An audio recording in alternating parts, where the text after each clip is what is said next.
حاملہ عورت کے لیے فیڈ کرانا کیا منع ہے؟ ہمارے دوست کی بیٹی کا 1 سال کا بیٹا ہے جسے وہ فیڈ کراتی ہے، اب وہ دوبارہ 19 سے ہے۔ اس کو ایک عالمہ نے بتایا ہے کہ اب بچے کو فیڈ کرانا شرعاً منع ہے۔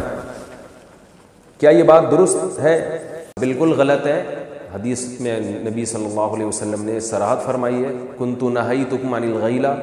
غیلہ کہتے ہیں کہ ایک عورت ابھی فیڈ کرا رہی اور اسے دوبارہ حمل ہو جائے، تو آپ نے اس عمل سے منع کیا تھا، لیکن پھر اجازت دیا، آپ نے فرمایا اس میں صحت کو کوئی نقصان نہیں ہوتا، تو اس لیے دودھ بھی پلا سکتی ہیں اس دوران، اگر پریگننسی ہو گئی تو بھی کوئی حرج نہیں ہے۔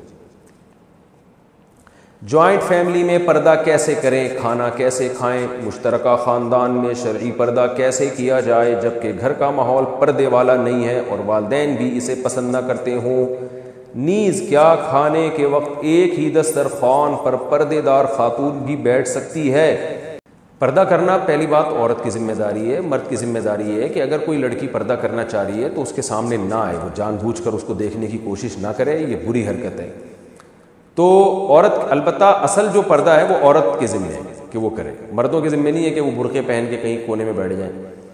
تو اب یہ ہے کہ جوائنٹ فیملی میں جو خاتون پردہ کرنا چاہتی ہیں ان کو چاہیے اپنے سر پہ موٹی سی چادر رکھیں، جب بھی کوئی غیر محرم مرد قریب سے گزرنے لگے تو وہ چادر سے اپنا چہرہ تھوڑا سا چادر آگے کر دیں چہرے کے، اتنا کافی ہے۔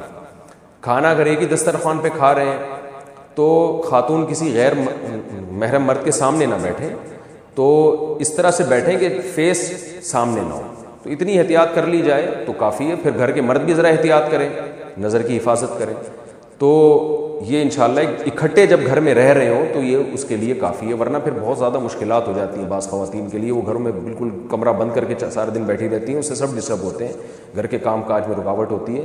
تو گھر کے افراد زیادہ ہیں، گھر چھوٹا ہے، تو اتنا پردہ بھی گھر کے اندر رہتے ہوئے کافی ہے، انشاءاللہ اس سے گناہ سے بچ جائیں گے۔